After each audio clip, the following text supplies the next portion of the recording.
Hello everybody, my name is Mike Demaro and I want to welcome you to another exciting episode of My Life with Asperger's. It's been over a month since I last did a video about my life with Asperger's, but here I am, I'm back, so let's get the show going and we'll start doing this great episode. And this episode, I'm going to be talking about how I understand words, understanding the words, like, I understand most words, but when I hear them or when I don't know how they're spelled or whatever, I don't understand them. And sometimes that goes with names too. In my thought process, if I see a word, I should be able to understand it, know how to say it correctly. But there are words that I don't know how they're pronounced and I don't understand them. And sometimes I don't even know what the meaning of the word is. I feel that sometimes words get to me, you know? And I feel that words can get to me when they're least expected, when I least expect it, you know? Like, let me give you a few examples. Stanchion. What is a stanchion? People at work keep saying the word stanchion. It's like, I don't know how it's spelled. I don't know why you use that word, you know? And I figure out it's a pull. It's a pull for a line. Why can't you just use the word pull instead of stanchion? It's like, how am I going to understand it? How am I going to spell it if I ever have to write it? How am I going to be able to recognize it if I have to read it? You know? Another word that mixes me up and try to figure out is acknowledge. Aknowledge.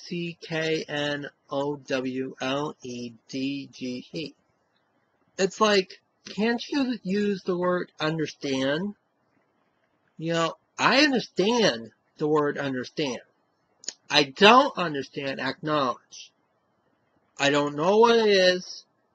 I do hear it in common everyday language, but I don't understand what it means. But yet, why do you use that word? Why can't you use the word understand instead? It's like those type of things. I don't know how to use it.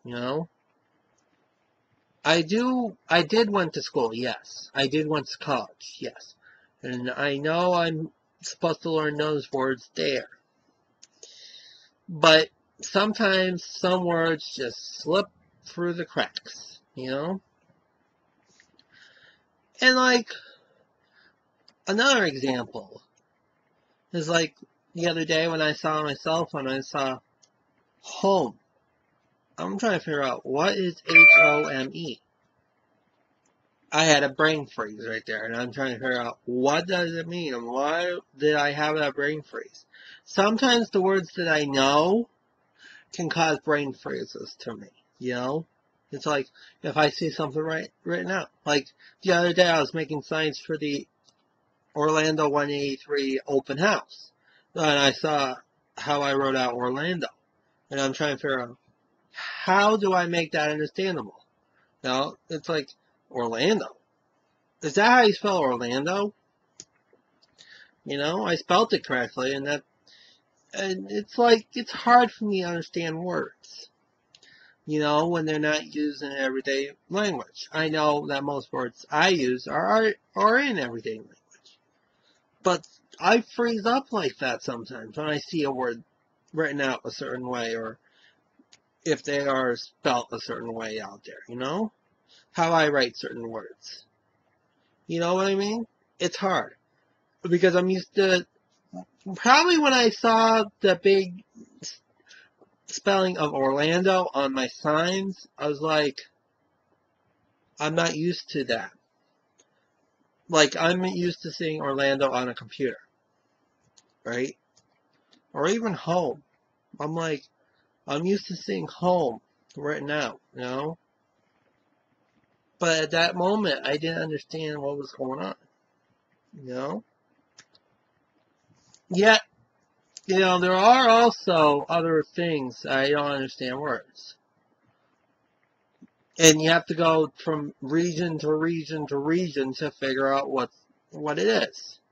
Like, you know, a sub. Not the subway, but the sub sandwich. Most of the country calls them subs, right? Whereas in Massachusetts, where I'm originally from, they would call it a grinder. Or if you go to New Jersey, you would call it a hoagie. You know, different parts of the country say things differently. So you have to try and figure out that aspect as well. You know, another example is soda, right? Some people call it Coke. It doesn't matter what kind of soda it is. They would call it Coke. Some people call it pop because it pops. Some people call it cola. You know, it depends on where in the country you are.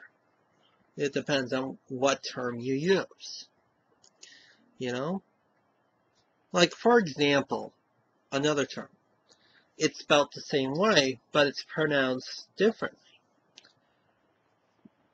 To me, my mom's sister or my father's sister would be called an aunt.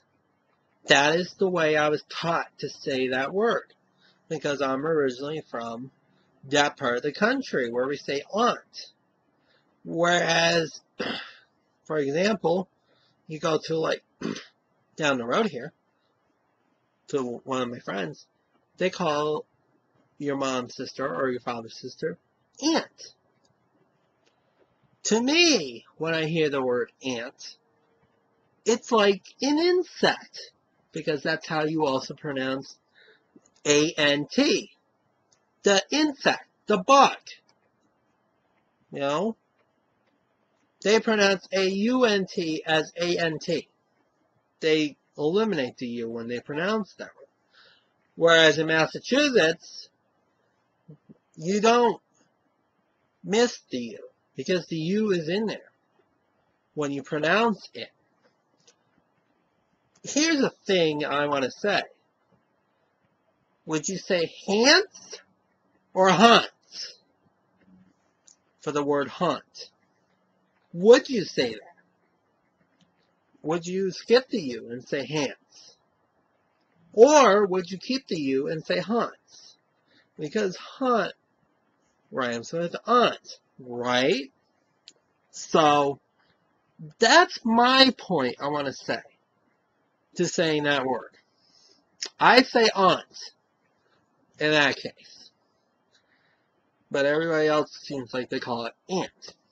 You know, I'm trying to prove a point that you don't say ant. Ant is an insect. Whereas aunt is your relative. You know? I have another video I did a couple of months ago called Accent Tag, Western Mass, Central Florida. So, if you want to hear more about the words that we use, why don't you go flip that video on and see what I use, you know? But, here's the thing, too. With words, you never know what language they come from, too. And English is a hard language to figure out sometimes, because you have different meanings for the same word. You know? And people pronounce it differently. Like, for example, when I was working in the parking lot, we had a coordinator that would say mop instead of map, because he is from Jamaica originally. So his pronunciation is a little bit different, Mom. You know? Or man, whatever. If you go out to Boston, some words you lose the R. Like, for example, Brender for Brenda. You see the A would be pronounced, or as an R, you know? Or chowder, You see, you don't pronounce the R in chowder. You know, like chowder. You know what I mean? Or go park the car on the Harvard Yard. You know, some people would have that Boston accent. You know, I'm fortunate enough, I live in Western Mass. I do have a little Boston accent in me, but not so much. You know? So, it's difficult sometimes to figure out the Boston way of doing stuff, but that's the way it is done. You know? And then, what else could I say about words? Sometimes hearing the words from a different accent is a little bit hard too. But that's the way life goes. You know?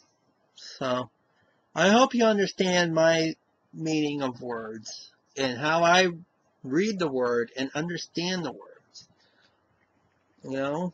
So, I may do a sequel to this at some point. I don't know when, but we'll figure it out when the time comes.